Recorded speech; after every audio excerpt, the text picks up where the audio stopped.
Central metal atom, ये कभी भी नेगेटिव नहीं हो सकता, ये कभी भी जीरो नहीं हो सकता। अगर ये जीरो है तो इसका मतलब है कि कोई कम्प्लेक्स ही नहीं बना, उसने कोई लोन पेयर ही डोनेट नहीं किया। तो कोऑर्डिनेशन नंबर जो है ये क्या क्या हो सकते हैं, ये सिर्फ एक पॉजिटिव इंटीजर हो सकता है, होल नंबर होगा। Charge on central metal atom it can be zero और it can be positive, it can never be negative. ऐसा पॉसिबल ही नहीं है कि मेटल के ऊपर चार्ज नेगेटिव आ जाए। चार्ज ऑन स्फीयर ये एक ऐसी चीज है जो जीरो भी हो सकती है, जो पॉजिटिव भी हो सकती है, जो नेगेटिव भी हो सकती है। तीनों पॉसिबिलिटीज इसके अंदर मौजूद हैं। इनकी कैलकुलेशंस के लिए हम कुछ यही 3 एग्जांपल्स के थ्रू इनकी कैलकुलेशंस कर लेते हैं। पहली एग्जांपल मैं आपके पास इधर लिख रहा हूं, दैट इज K4FeCN6। इसके लिए हमने ये तीनों चीजें जो हैं वो कैलकुलेट करनी है। पहला है coordination number. Coordination number is number of lone pair donated by ligand to the central metal atom. अब इसमें लिगेंड है cyano group CN। Cyano group कितने अटैच हैं? 6। एक सियानो ग्रुप एक लोन पेयर डोनेट कर सकता है। ये सारी एग्जांपल मैंने आपको बताया मोनोडेंटेट की हैं। तो एक सियानो ग्रुप एक लोन पेयर डोनेट कर रहा है, तो टोटल 6 सियानो ग्रुप आपके पास 6 लोन पेयर डोनेट कर रहे होंगे।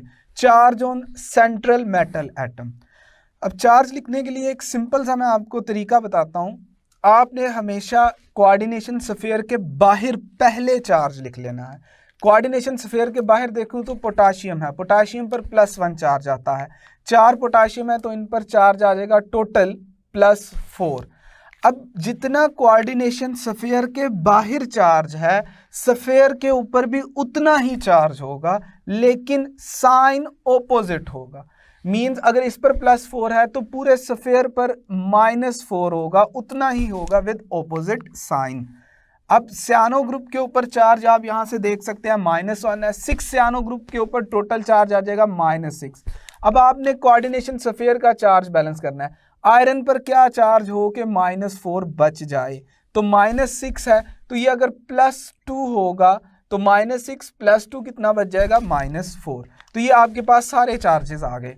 Charge on central metal atom, central metal atom iron था, आयरन पर चार्ज कितना आ गया आपके पास? +2। और स्फीयर पर चार्ज कितना आ गया आपके पास? -4।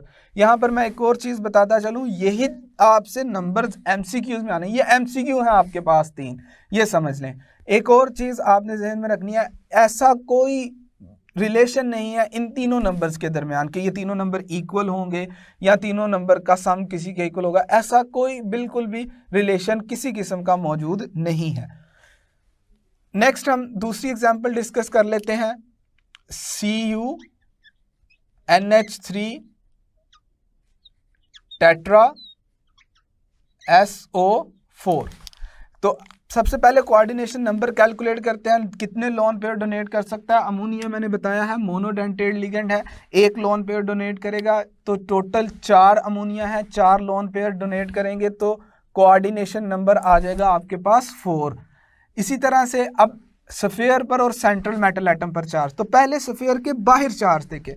SO4 आपको पता है बहुत फेमस है, -2 पूरे SO4 पर चार्ज होता है, तो स्फीयर के ऊपर भी 2 ही चार्ज होगा but with opposite sign +2। Ammonia एक ऐसा लिगेंड है जो मैंने किस कैटेगरी में लिखा है? न्यूट्रल में। अमाइन आर न्यूट्रल लिगेंड्स, तो इसके ऊपर चार्ज होगा 0, तो कॉपर पर चार्ज होगा +2, ताकि +2 और 0 कोऑर्डिनेशन स्फीयर का चार्ज पूरा हो सके। तो charge on central metal atom आपके पास आ जाएगा जी +2 and charge on coordination sphere, इस पूरे के ऊपर चार्ज भी +2। ऐसा हो भी सकता है कि दोनों इक्वल हो, ऐसा हो भी सकता है दोनों इक्वल ना हो। इसमें कोई जनरल रूल नहीं है, ना ही आपने ऐसा कुछ सोचना है। नेक्स्ट एग्जाम्पल की तरफ हम चलते हैं, इसमें हम कैलकुलेट कर लेते हैं। कार्बोनाइल अगेन ऐसा लिगेंड है जो मोनोडेंटेट है, ये एक लोन पेयर डोनेट करता है, टोटल 4 अटैच हैं, तो ये कितने लोन पेयर डोनेट कर देंगे? 4 लोन पेयर टोटल डोनेट कर देंगे। अब हमने चार्ज देखना है स्फीयर के बाहर। स्फीयर के बाहर तो कुछ है ही नहीं, मतलब इसके ऊपर 0 चार्ज है, स्फीयर के ऊपर कोई चार्ज नहीं है। अब आपने ये बताना है कार्बोनाइल पर क्या चार्ज होता है, तो ये तो न्यूट्रल लिगेंड है तो इस पर भी जीरो चार्ज है, तो निकल पर भी जीरो होगा, 0 + 0 0 आ जाएगा आंसर। तो charge on central metal atom is 0 and charge on sphere is also 0। यहाँ पर आप देखें कि कोऑर्डिनेशन नंबर मेरे पास 3 आए हैं और तीनों पॉजिटिव आए हैं। सेंट्रल मेटल एटम पर चार्ज या तो पॉजिटिव आया है या 0 आया है। चार्ज ऑन स्फीयर या नेगेटिव आया, पॉजिटिव आया, 0 आया। तो इसके लिए तीनों पॉसिबिलिटीज हैं, इसके लिए 2 पॉसिबिलिटीज हैं और इसके लिए 1 पॉसिबिलिटी है। नेक्स्ट हम चलते हैं इन नंबर्स के बाद एक और कंसेप्ट बड़ा इंपॉर्टेंट है, इसे मैं 4 कह देता हूं, वैसे हमने इसमें 4, 5 और 6 3 चीजें डिस्कस की हैं। नेक्स्ट हम चलते हैं नंबर 5, हमारे पास है चिलेट्स। चिलेट्स क्या होते हैं कि आपके पास लोन पेयर जब लिगेंड डोनेट कर रहा होता है लोन पेयर, तो वो एक क्लोज्ड साइक्लिक या रिंग टाइप अगर शेप बना दे तो उससे आपके पास चिलेट बन जाते हैं। फॉर एग्जांपल हमारी बुक में इसकी एग्जांपल कोड की गई है। आपके पास जो ऑक्सालेट आइन है COO नेगेटिव, COO नेगेटिव, इसी तरह से OOC नेगेटिव, COO नेगेटिव, ये लोन पेयर डोनेट करेंगे सेंट्रल मेटल एटम को, दैट इज प्लाटिनम। चूंकि ये पॉलीडेंटेट है, बाइडेंटेट है, 2 लोन पेयर डोनेट कर सकता है। एक ये लोन पेयर इसने डोनेट कर दिया, एक ये कर दिया, एक इसने ये कर दिया, एक ये कर दिया, तो टोटल 4 लोन पेयर इसने डोनेट कर दिए। तो ये एक रिंग क्लोज शेप बन गया जिसे हम क्या कहते हैं, चिलेट। इससे रिलेटेड कॉम्प्लेक्स फॉर्मेशन से रिलेटेड कुछ MCQ अब हम डिस्कस करते हैं। नंबर 1, पहला MCQ है मेरे पास, which of the following can not form chelate. इनमें से कौन सा ऐसा है जो चिलेट नहीं बना सकता? ऑप्शंस डिस्कस कर रहे हैं हम। अल्फा ऑप्शन है C2O4 -2, चार्ली ऑप्शन है N2H4, N2H4 यहाँ पर मेंशन है हाइड्राजीन है। इसी तरह से बीटा ऑप्शन है हमारे पास CN-1, डेल्टा ऑप्शन है ऑल ऑफ दीज। तो इनमें से चिलेट कौन सा नहीं बना सकता? याद रखिएगा, चिलेट कभी भी मोनोडेंटेट लिगेंड्स नहीं बना सकते। चिलेट बनाने के लिए कम से कम डेंटेशन नंबर 2 चाहिए, कम से कम वो 2 लोन पेयर डोनेट कर रहा हो तो चिलेट बन सकते हैं। इसी तरह से अगर आपसे कहा जाए कि आपने इस कंपाउंड के अंदर कोऑर्डिनेशन नंबर और चार्ज कैलकुलेट करना है तो हम उसे देखते हैं हमने किस तरह से इसके अंदर चार्ज कैलकुलेट करना है। पहला क्वेश्चन ये आपके पास कम्प्लेक्स एक दिया गया है।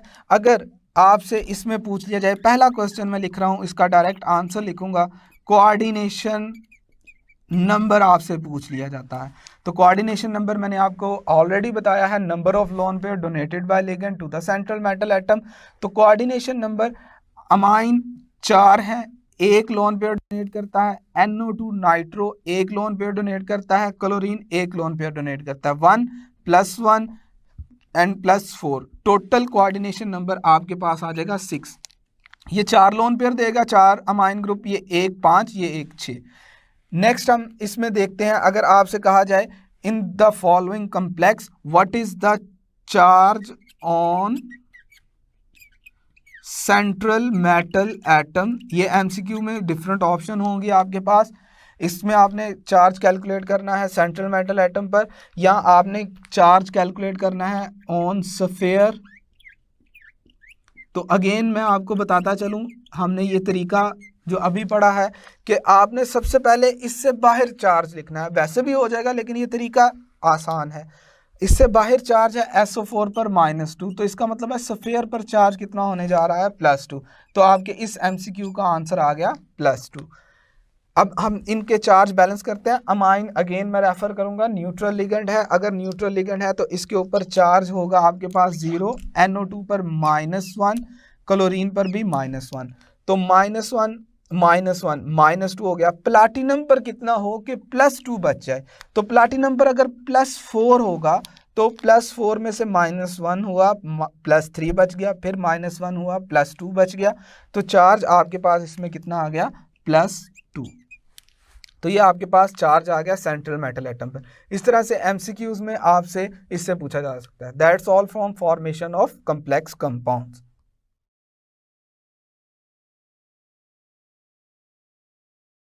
हम डिस्कस करने जा रहे हैं टॉपिक 3B ट्रांजिशन एलिमेंट्स में से। हमारे पास आज का जो टॉपिक है that is geometry and isomerism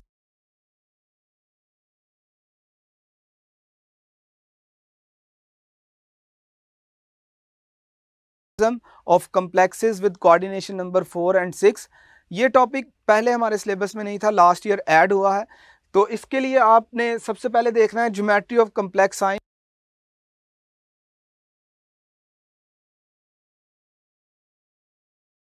complex sign आपके पास न्यूट्रल हो सकते हैं, they can be negatively charge, they can be positively charge. जो इनकी ज्योमेट्री है वो डिपेंड करती है हिब्रिडाइजेशन पे। ज्योमेट्री के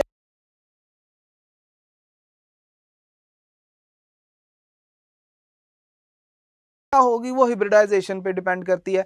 बिल्कुल वैसे ही जैसे आपने chapter number 6 book 1 VSEPR theory में और हिब्रिडाइजेशन के कंसेप्ट में ये पढ़ा है कि ज्योमेट्री डिसाइड करती है hybridisation.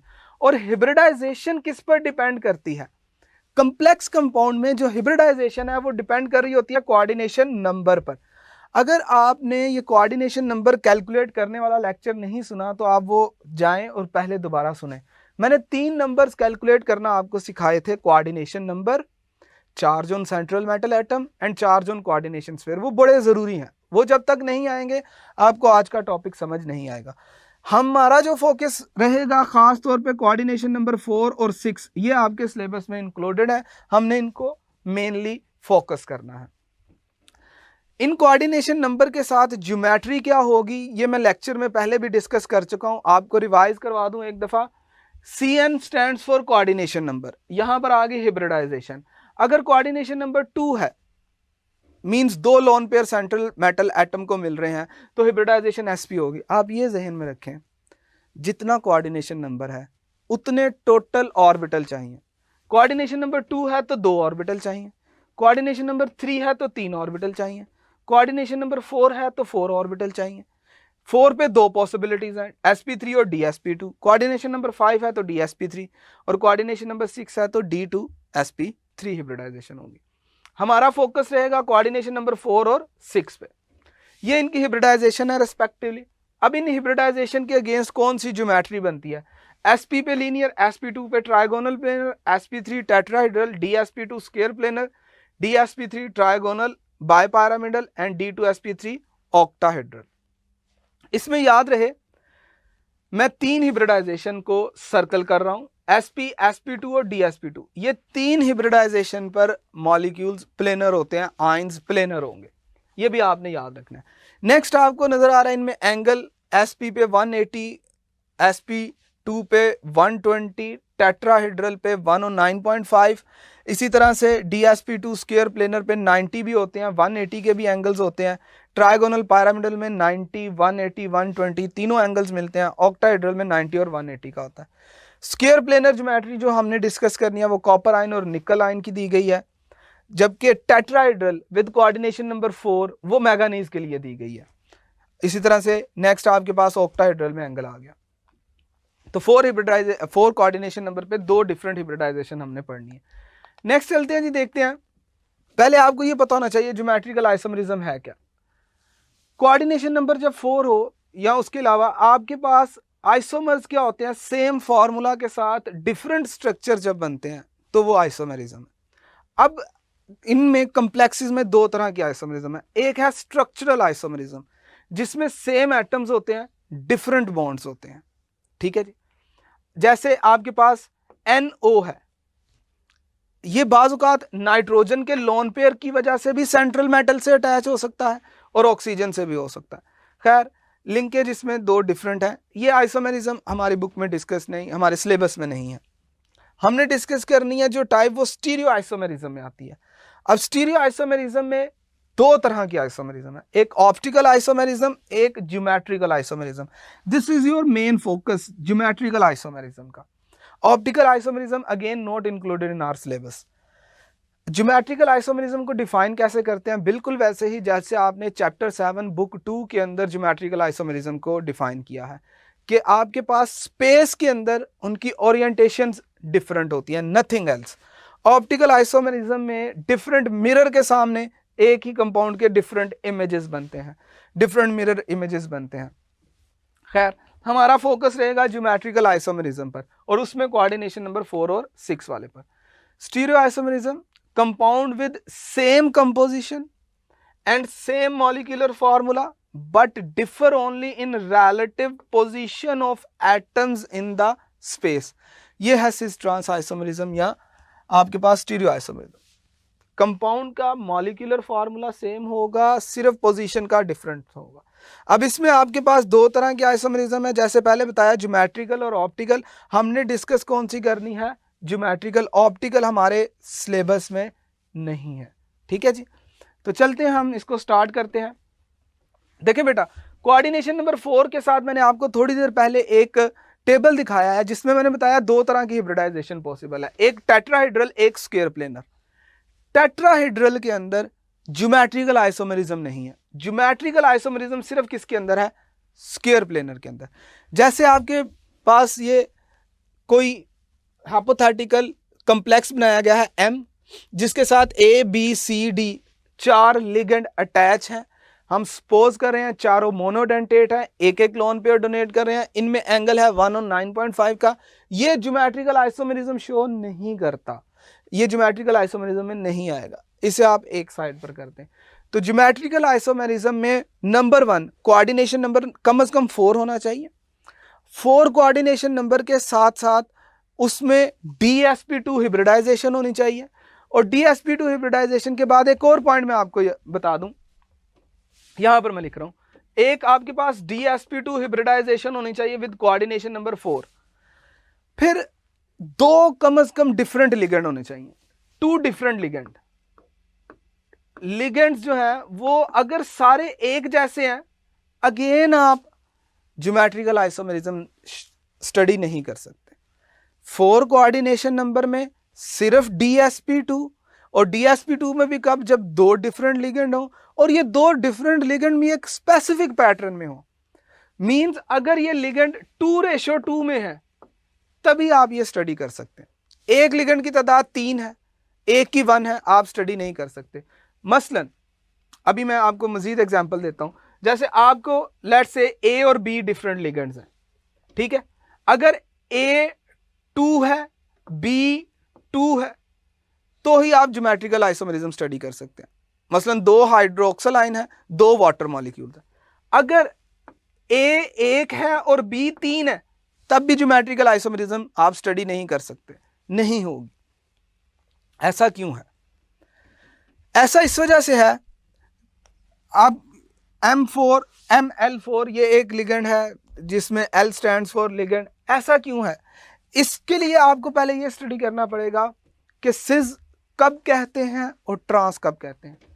Cis form geometrical isomerism की तब बनती है जब आपके पास 2 जो लिगेंड हैं जो आपस में अटैच हैं, उनके दरमियान एंगल, 2 सेम लिगेंड के दरमियान जो एंगल है वो 90 डिग्री का हो, तब आपके पास सिस बनते हैं। और ट्रांस कब बनते हैं? जब 2 सेम लिगेंड्स के दरमियान एंगल 180 का हो। जैसे ये 2 सेम लिगेंड है B और B, इनके दरमियान एंगल अगर आप देखेंगे तो वो कितने का आएगा? 180 का। जब 2 सेम लिगेंड के दरमियान एंगल 180 का होगा तो आपके पास जो है उसे आप ट्रांस कह देते हो। और जब इनके दरमियान सेम लिगेंड के दरमियान एंगल 90 का होगा, इनमें अगर आप इसे देखेंगे तो ये 90 के एंगल्स पर है, 90 के एंगल होगा तो वो सिस आइसोमेरिज्म कहलाती है। अब देखें, मैंने क्या कहा? 2 सेम लिगेंड में एंगल 180 का हो, तो इसका मतलब है ये वाला पेयर ही सक्सेसफुल होगा। अब इसमें तो 2 डिफरेंट लिगेंड्स नहीं है, A का एंगल A के साथ 180 का होना चाहिए, B का एंगल B के साथ 180 का होना चाहिए। जैसे अगर ये इसका 180 का एंगल है तो यहां पर जो आपके पास इसी तरह से लेट्स से ये A और A हैं, इनके दरमियान भी 180 का एंगल है। तो जब 2 सेम लिगेंड के दरमियान 180 का एंगल होगा तो वो उसकी ट्रांसफॉर्म है, और अगर उनके दरमियान 90 का एंगल होगा तो वो सिस कहलाती है। इस वजह से जरूरी है कि ये वाला पेयर फॉलो किया जाए, MA2B2, MAB3 या MA3B में आपके पास ज्योमेट्रिकल आइसोमेरिज्म नहीं होगी। यहां पर आप देख सकते हैं क्योंकि आपके पास ये ज्योमेट्री कौन सी है, स्क्वायर प्लेनर, तो स्क्वायर में एंगल सारे कितने के होते हैं, 90 डिग्री के। जैसे आपके पास यहां पर एक एग्जांपल दी गई है, प्लाटिनम NH3, ये NH3 ट्वाइस है, NH3 ट्वाइस Cl2, तो इसमें आपके पास दो तरह के स्ट्रक्चर्स हैं। इसका सिज पेल येलो कलर का होता है और इसका ट्रांस डार्क येलो कलर का होता है, जैसे आपको इनकी बैकग्राउंड के कलर्स नजर आ रहे हैं। अब इसमें भी 2 अमोनिया और 2 क्लोरीन है, ये सिज ट्रांस शो कर सकता है। अगर ऐसा होता कि अमोनिया 1 होती, क्लोरीन 3 होती, सिज ट्रांस आइसोमेरिज्म नहीं थी होनी। अमोनिया 3 होती, क्लोरीन 1 होती, सिज ट्रांस आइसोमेरिज्म नहीं होनी। सिज ट्रांस आइसोमेरिज्म इसी रेशियो पर होगी, 2:2 पर। ठीक हो गया। सिमिलरली एक यहां पर एक लाइन लिखी है, अनसिमेट्रिकल बाइडेंटेड लिगेंड, जो बाइडेंटेड लिगेंड होते हैं लेकिन अनसिमेट्रिकल हैं, जैसे ग्लाइसिनेट है, can give cis trans isomerism, वो भी सिस ट्रांस आइसोमेरिज्म दे सकते हैं, बाइडेंटेड लिगेंड भी। अब इसमें आपके पास जो ग्लाइसिनेट है, ये ग्लाइसिन, जो आपके पास ग्लाइसिन है उससे बनता है। ग्लाइसिन आपको पता है एक अमाइनो एसिड है। तो ये थी 4 कोऑर्डिनेशन नंबर के साथ सिस ट्रांस आइसोमेरिज्म। अब नेक्स्ट हम डिस्कस करते हैं 6 कोऑर्डिनेशन नंबर के साथ सिस ट्रांस आइसोमेरिज्म। इसमें आपके पास कोऑर्डिनेशन नंबर 6 होगा, ऑक्टाहेड्रल शेप है। अब इसमें भी जो रेशियो है वो 4:2 होनी चाहिए या 2:4 होनी चाहिए, 3:3। मसलन A भी 3 है, जैसे यहां पर अगर आप देखें ना, A1 2 3 4, A 4 है, B 2 है। अगर A भी 3 होते और B भी 3 होते तो अगेन सिस ट्रांस आइसोमेरिज्म नहीं होनी थी। इसके लिए जो रेशियो है वो 4:2 फिक्स है, जैसे उसके लिए 2:2 थी, इसके लिए 4:2 है। अब इसमें सिस ट्रांस कैसे बनते हैं, अगर आप इसे समझें ऑक्टाहेड्रल शेप को, आप ये समझ लें, ये जो इसके साथ M के साथ ये B A ये ऐसे अटैच है, ये M है सेंटर में, एक B इधर है, एक B इधर है, ये A और B ये इसमें इस तरह से अटैच है। ये वाला B लगा है ये इसके ऊपर इस तरह से लगा है, और एक B इधर लगा हुआ है, इधर अटैच है। ठीक है जी। तो इनके दरमियान जो एंगल है वो 90 डिग्री का होगा। ये B out of the plane है ऐसे, और ये B इन द प्लेन है, तो इसके साथ इसका एंगल जो है वो 90 डिग्री का होगा। जब 90 का होगा तो सिस फॉर्म है। जब ये 180 के एंगल पर आ गए, लाइक ये मेरा हाथ है, इसके सेंटर में M है, 1 2 3 4 यहां पर A लगे हुए हैं, B एक ऊपर लगा है और एक B नीचे लगा हुआ है, तो ये इनमें जो एंगल है यहां पर ये 180 का है। 180 का एंगल आएगा तो ट्रांस है, 90 का एंगल आएगा तो सिज है। रेशो क्या रहनी चाहिए, 4:2। ये 3D शेप आपको दिखाई गई है कॉम्प्लेक्स आयन की ऑक्टाहेड्रल शेप में। मोस्ट कॉमन शेप ऑक्टाहेड्रल है, 6 कोऑर्डिनेशन नंबर है, बॉन्ड एंगल ऑल 90। इसमें आप देखें ये सारी, इसमें सिस ट्रांस आइसोमेरिज्म नहीं हो रही। क्यों नहीं हो रही, ये सारे ही आपके पास वाटर के लगे हैं। ये आपको डायग्राम के जरिए समझाने की कोशिश की गई है, वाटर अटैच किया गया है। अब जो सिज फॉर्म है इसकी वो क्या है, ये एंगल 90 का है। ये चीज मैं आपको समझा रहा था कि यहां पर आप ये समझ ले B और B, एक B ये लगा है लेट्स से, और एक B ये लगा है, इनके दरमियान एंगल अगर आप देखेंगे तो ये 90 का है। एक प्लेन पर 4 उसी प्लेन में अटैच है, एक इधर है एक इधर है, तो इसके साथ ये B है और ये B, इनमें एंगल 90 का है।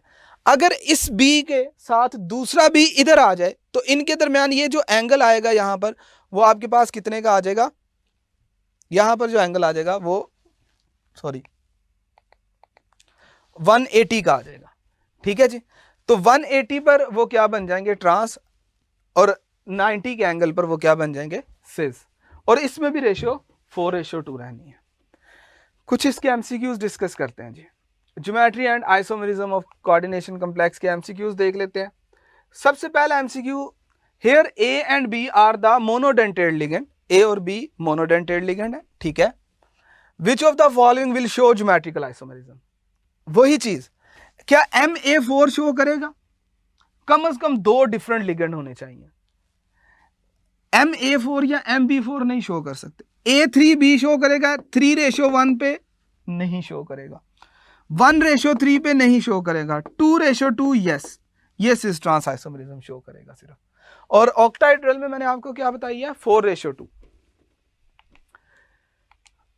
Question number 2, which geometry is not possible for coordination number of complex when coordination number is 4। कहता है जब कोऑर्डिनेशन नंबर 4 हो तो कौन सी ज्योमेट्री पॉसिबल नहीं है? 4 कोऑर्डिनेशन नंबर पे टेट्राहेड्रल पॉसिबल है, यस। 4 कोऑर्डिनेशन नंबर पे स्क्वायर प्लेनर भी पॉसिबल है, sp3 और dsp2। इसका मतलब है 4 कोऑर्डिनेशन नंबर पे दोनों ही पॉसिबल है, ठीक है। क्या 4 कोऑर्डिनेशन पे ऑक्टाहेड्रल पॉसिबल है? नहीं, ये पॉसिबल नहीं है। क्यों नहीं पॉसिबल? ये तो 6 कोऑर्डिनेशन नंबर पे है। ऑक्टाहेड्रल का मतलब है 8 कॉर्नर्स। जब कोऑर्डिनेशन नंबर 4 है उसमें तो लिगेंड ही आपके पास 4 लगे हैं। So the right option is delta. मजीद MCQ एक देख लेते हैं जी। द गिवन कम्प्लेक्स हैज, ये वाले कम्प्लेक्स में आपने इस तरह से आपको MCQs पूछे जाएंगे इससे रेलिवेंट। इसमें बताना है कि सिस फॉर्म है या ट्रांसफॉर्म है। तो ये क्लोरीन और इस क्लोरीन के दरमियान आप एंगल देखें तो वो क्या है आपके पास 180 का एंगल होगा तो ट्रांसफॉर्म होगी।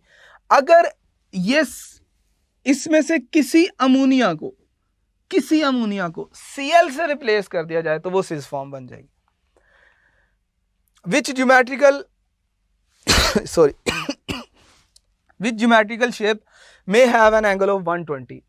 लीनियर में 180 हमने डिस्कस किया है, स्क्वायर प्लेनर में 90, ट्राइगोनल बाय पैरामिडल में एंगल आपके पास 120 होते हैं। Right option Charlie. ऑक्टाहेड्रल में आपने देखा 90 का होगा, 180 का होगा। Which can not form cis geometric isomers, इनमें से कौन सा सिस ज्योमेट्रिक आइसोमर नहीं बना सकता? देखें बेटा, इसमें कोऑर्डिनेशन नंबर 1 2 3 4 5 6 दिखाया गया है। कोऑर्डिनेशन नंबर मींस ऑक्टाहेड्रल है, ये बना सकता है। सिस कब होगी, ट्रांस कब होगी, वो हम डिस्कस कर चुके हैं। ये दिखाया गया है कोऑर्डिनेशन नंबर 4 के साथ स्क्वायर प्लेनर, ये भी बना सकता है। ये कोऑर्डिनेशन नंबर 4 के साथ दिखाया गया है टेट्राहेड्रल, और टेट्राहेड्रल में सिस ट्रांस आइसोमरिज्म नहीं होती। Right answer is Charlie. So that's all from geometry of complexes and their isomerism. Thank you.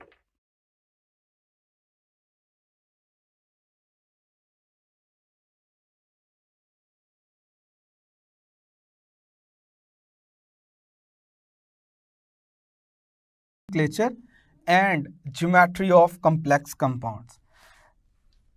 Nomenclature के लिए कुछ रूल्स हैं, उनको हम पहले डिस्कस करते हैं। सबसे पहला रूल आपके पास है cation name first. Cation are named first. Cation का नेम पहले लिखा जाएगा, पॉजिटिव आयन का नेम पहले, नेगेटिव का बाद में। जैसे हम आमतौर पर नेम लेते हैं, जैसे सोडियम क्लोराइड है, सोडियम पॉजिटिव आयन है, हमेशा पहले ही लिखा जाता है। नेक्स्ट हमारे पास जो रूल्स हैं, मैं कुछ रूल्स डिस्कस करने जा रहा हूं उन्हें शॉर्ट फॉर्म में। सेंट्रल मेटल एटम के लिए हम 3 रूल जो हैं वो डिस्कस करते हैं। सबसे पहले सेंट्रल मेटल एटम के लिए, सेंट्रल मेटल एटम के लिए क्या क्या रूल्स हैं वो हम देखते हैं। नंबर 1, आपके पास अगर कोऑर्डिनेशन स्फीयर न्यूट्रल है या उसके ऊपर चार्ज पॉजिटिव है तो सेंट्रल मेटल एटम का जो नेम होता है वो अनचेंज्ड रहेगा। अगर आपके पास कोऑर्डिनेशन स्फीयर के ऊपर नेगेटिव चार्ज है तो मेटल के नेम के एंड पर एक सफिक्स ऐड होगा ATE। इसी तरह से सेंट्रल मेटल एटम के ऊपर जो चार्ज है, जो इसकी ऑक्सीडेशन स्टेट है, वो साथ हम रिप्रेजेंट करते हैं रोमन के अंदर। ये 3 रूल्स हो गए आपके पास सेंट्रल मेटल एटम के लिए। इसी तरह से हम रूल डिस्कस कर लेते हैं फॉर लिगेंड। लिगेंड के लिए कौन कौन से डिफरेंट रूल्स हैं। सबसे पहले रूल लिगेंड के लिए वो क्या है कि आपने लिगेंड्स का नेम लिखना है अल्फाबेटिकली हमेशा, irrespective of their nature and irrespective of their number. Ligands are named alphabetically. Alphabetically जो पहले आता है उसे पहले लिखें। ये नहीं कि अगर कोई लिगेंड तादाद में ज़्यादा है तो आप उसे पहले लिख दें, या ऐसा कोई रूल नहीं है कि नेगेटिव वाले को पहले लिखें, न्यूट्रल को बाद में लिखें, या न्यूट्रल को पहले। They are named alphabetically. Next, इनके लिए आप प्रीफिक्स यूज करते हैं इनकी तादाद को रिप्रेजेंट करने के लिए। प्रीफिक्स जो पहले लगते हैं, जैसे डाई, जैसे प्रीफिक्स है ट्राई, प्रीफिक्स है आपके पास टेट्रा, डिपेंडिंग के कितने नंबर ऑफ लिगेंड्स आपके पास मौजूद हैं। इसी तरह से थर्ड आपके पास लिगेंड के लिए जो रूल है वो देख लेते हैं क्या है।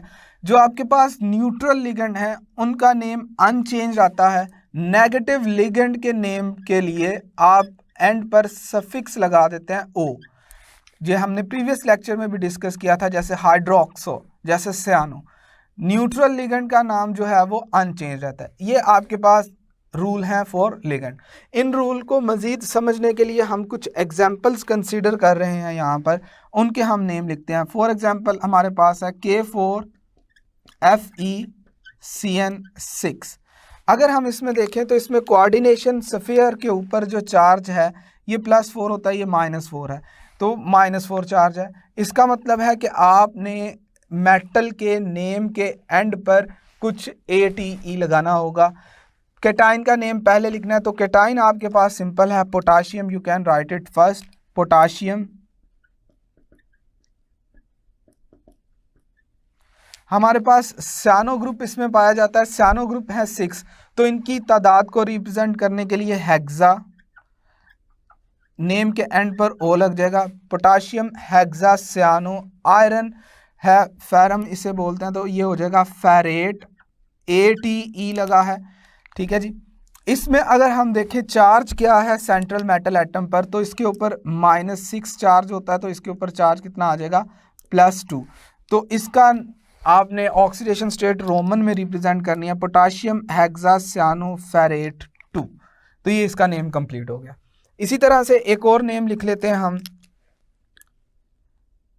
CuNH3 tetra SO4। इसका हम नेम लिखते हैं, तो इसका नेम आपके पास कैसे आएगा। पहले आपने ये देखना है कैटाइन, इसमें ये पॉजिटिव है ये नेगेटिव है, तो कैटाइन का नेम पहले, तो हम इन्हें इस कम्प्लेक्स आयन का नेम पहले लिखना है। तो इस कम्प्लेक्स आयन का नेम में अमाइन है हमारे पास और ये 4 हैं, तो इनकी तादाद को रिप्रेजेंट किया गया है टेट्रा से, tetramine. As amine are neutral ligands, तो इनके नेम के एंड पर ओ नहीं लगेगा, टेट्रा अमाइन। कॉपर, मेटल का नेम अनचेंज रहेगा क्योंकि लिगेंड के ऊपर कोऑर्डिनेशन स्फीयर के ऊपर पॉजिटिव चार्ज है, तो name unchanged, tetra amine copper. आगे इसका लिखना है ऑक्सीडेशन नंबर रोमन के अंदर, तो वो क्या होगा, इसके ऊपर -2 चार्ज होता है, तो इसके ऊपर +2 0 और +2। ये हमने प्रीवियस लेक्चर जो डिस्कस किया था उसमें हमने डिटेल से कैलकुलेट करना सीखे हैं। टेट्रामाइन कॉपर 2 सल्फेट। एक और एग्जांपल हम डिस्कस कर लेते हैं। हमारे पास है NiCO न्यूट्रल, एक कॉम्प्लेक्स है, इसका नेम लिख लेते हैं। तो अब इसमें आपके पास आ जाएगा टेट्रा कार्बोनाइल निकल, सिंपल, क्योंकि स्फीयर के ऊपर 0 चार्ज है तो इसका नाम अनचेंज रहेगा, निकल ही रहेगा। न्यूट्रल लिगेंड है तो नेम अनचेंज कार्बोनाइल रहेगा। एक और हम कॉम्प्लेक्स का नेम डिस्कस करते हैं,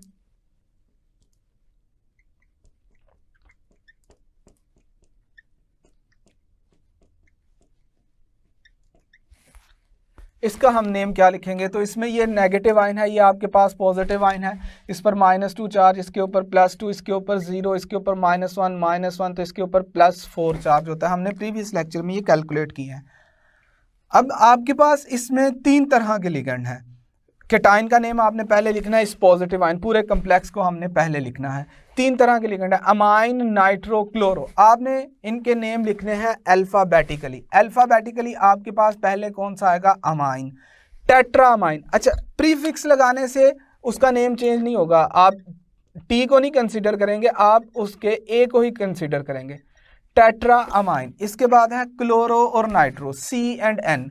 अल्फाबेटिकली पहले आता है chloro, tetra amine chloro, then nitro. चूंकि आपके पास कोऑर्डिनेशन स्फीयर पॉजिटिवली चार्ज है तो सेंट्रल मेटल एटम का नेम अनचेंज आएगा, प्लाटिनम। इसका ऑक्सीडेशन स्टेट रोमन में आएगा 4 sulphate, tetra amine chloro nitro platinum 4 sulphate.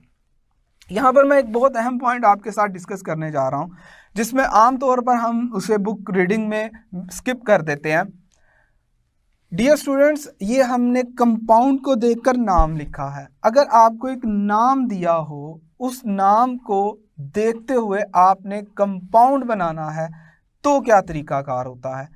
याद रखिएगा, कंपाउंड लिखते हुए नेगेटिव लिगेंड हमेशा पहले लिखा जाता है, न्यूट्रल लिगेंड बाद में लिखा जाता है। नेम लिखते हुए हम अल्फाबेटिकली लिखते हैं।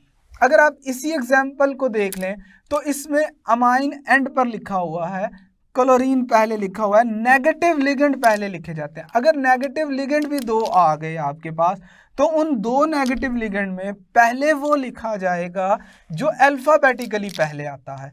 तो इसके लिए ये नोमेनक्लेचर के साथ साथ एक और चीज हमें जहन में रखनी है, writing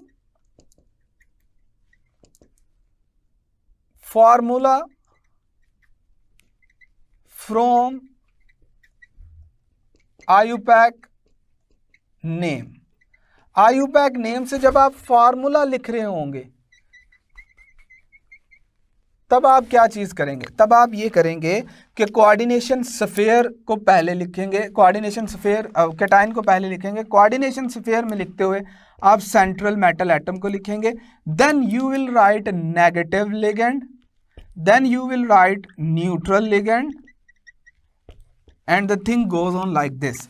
central metal atom negative ligand पहले और न्यूट्रल लिगेंड बाद में। अगर नेगेटिव लिगेंड 2 हैं तो आप अल्फाबेटिकल ऑर्डर फॉलो कर लेते हैं, अगर न्यूट्रल लिगेंड 2 हैं तो भी आप अल्फाबेटिकल ऑर्डर जो है वो फॉलो कर लेंगे।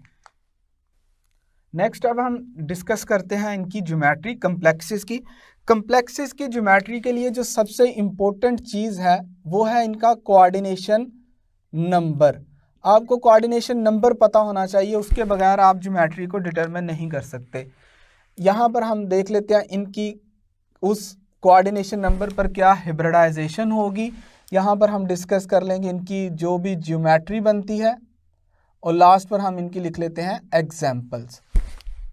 कोऑर्डिनेशन नंबर हमारे पास क्या पॉसिबल है, कोऑर्डिनेशन नंबर 2 भी पॉसिबल है, कोऑर्डिनेशन नंबर 3 पॉसिबल है, कोऑर्डिनेशन नंबर 4 पॉसिबल है, कोऑर्डिनेशन नंबर 5 पॉसिबल है और 6 पॉसिबल है। 4 को मैंने 2 टाइम्स लिखा है, उसकी रीज़न भी हम देख लेते हैं। हिब्रिडाइजेशन सबसे पहले अगर कोऑर्डिनेशन नंबर 2 है तो हिब्रिडाइजेशन sp होगी, 3 पे sp2 होगी, 4 पे 2 हिब्रिडाइजेशन पॉसिबल हैं, इस वजह से मैंने 4 को 2 टाइम्स लिखा था। sp3 और dsp2 होगी। 5 पे आपके पास आ जाएगा जो हिब्रिडाइजेशन है दैट विल बी dsp3। 6 पे आ जाएगी d2sp3। इनकी ज्योमेट्री क्या होगी, अगर sp हिब्रिडाइजेशन है डेफिनेटली लीनियर होगा, अगर sp2 है तो ट्रायगोनल प्लेनर होगा, अगर sp3 है तो टेट्राहेड्रल होगा, अगर dsp2 है तो आपके पास स्क्वायर प्लेनर होगा, अगर dsp3 है तो आपके पास ट्रायगोनल बाइपैरामिडल होगा, ट्रायगोनल बाइपैरामिडल। लास्ट पे अगर आपके पास d2sp3 है, मैं इसे थोड़ा सा नीचे कर लेता हूं, 6 पर d2sp3 है तो हेक्सागोनल बाइपैरामिडल, जिसे हम ऑक्टाहेड्रल कहते हैं। अब इनकी एग्जाम्पल देख लेते हैं। लीनियर में, ट्रायगोनल प्लेनर में आपने बहुत सारी एग्जाम्पल पढ़ी हैं। आपके पास BCl2 हो गया, अगर हम टेट्राहेड्रल की बात करते हैं, हमारी बुक में tetrahedral with 4 coordination number MnCl4, 4 coordination number का CuNH3 tetra with charge +2, DsP3 trigonal bipyramidal के साथ एग्जाम्पल PCl5 की। इसी तरह से ऑक्टाहेड्रल जिसमें कोऑर्डिनेशन नंबर 6 होगा, इसमें इस कम्प्लेक्स को आप कोड कर सकते हैं, इसका कोऑर्डिनेशन नंबर भी अगर आप कैलकुलेट कर लेंगे तो 6 होगा। इसके अलावा एक और हम कम्प्लेक्स लिखते हैं C2O4 twice and H2O twice -2। अब ये भी इसमें कोऑर्डिनेशन नंबर भी आपके पास 6 है, क्योंकि इसमें ऑक्सालेट आयन लगे हैं जो कि 2 लोन पेयर डोनेट कर सकते हैं। तो 2 लोन पेयर एक ऑक्सालेट आयन डोनेट करेगा, टोटल इसका 4 हो जाएगा, इसका 2, तो कोऑर्डिनेशन नंबर 6 हो जाएगा। 6 पे ऑक्टाहेड्रल होगी। इससे आपको फ़ायदा ये होगा कि आपकी बुक में जो चंद एक एग्जाम्पल दी गई हैं उसके अलावा भी अगर कोई आपसे एग्जाम्पल पूछ ली जाती है, आप उसका कोऑर्डिनेशन नंबर कैलकुलेट करके उसकी ज्योमेट्री, उसकी हिब्रिडाइजेशन को प्रिडिक्ट कर सकते हैं। इसी तरह इससे रिलेटेड हम कुछ MCQs डिस्कस कर लेते हैं ज्योमेट्री से रिलेटेड। अच्छा, 4 हिब्रिडाइजेशन को मैं थोड़ा सा एक्सप्लेन कर दूं, 4 कोऑर्डिनेशन नंबर को, कि इस पे 2 हिब्रिडाइजेशन पॉसिबल होती हैं, sp3 और dsp2। हमारी बुक में अगर हम 3D सीरीज की बात करें तो उसमें मैंगानीज सिर्फ वाहिद है जो sp3 में जाता है, बाकी 4 कोऑर्डिनेशन नंबर पर स्क्वायर प्लेनर ही बनाते हैं, तो उसमें आपको ज़्यादा वरी करने की ज़रूरत नहीं है। MCQ हम एक डिस्कस करते हैं, Which of the following coordination number gives planar geometry? किस कोऑर्डिनेशन नंबर पर ज्योमेट्री जो है वो प्लेनर हो सकती है? अल्फा ऑप्शन है आपके पास कोऑर्डिनेशन नंबर 4 पे, बीटा ऑप्शन है कोऑर्डिनेशन नंबर 5 पे, चार्ली ऑप्शन है कोऑर्डिनेशन नंबर 6 पे, डेल्टा ऑप्शन है all of this. Planar geometry तब पॉसिबल है जब आपके पास कोऑर्डिनेशन नंबर 4 होगा। 4 पर अगर तो स्क्वायर प्लेनर है, DsP2 हिब्रिडाइजेशन है, तो उसका आपके पास स्ट्रक्चर जो है वो स्क्वायर प्लेनर आ जाएगा, सारे एक ही होंगे, 90 के एंगल्स होंगे। So that was all about geometry of complexes and their nomenclature. Thank you.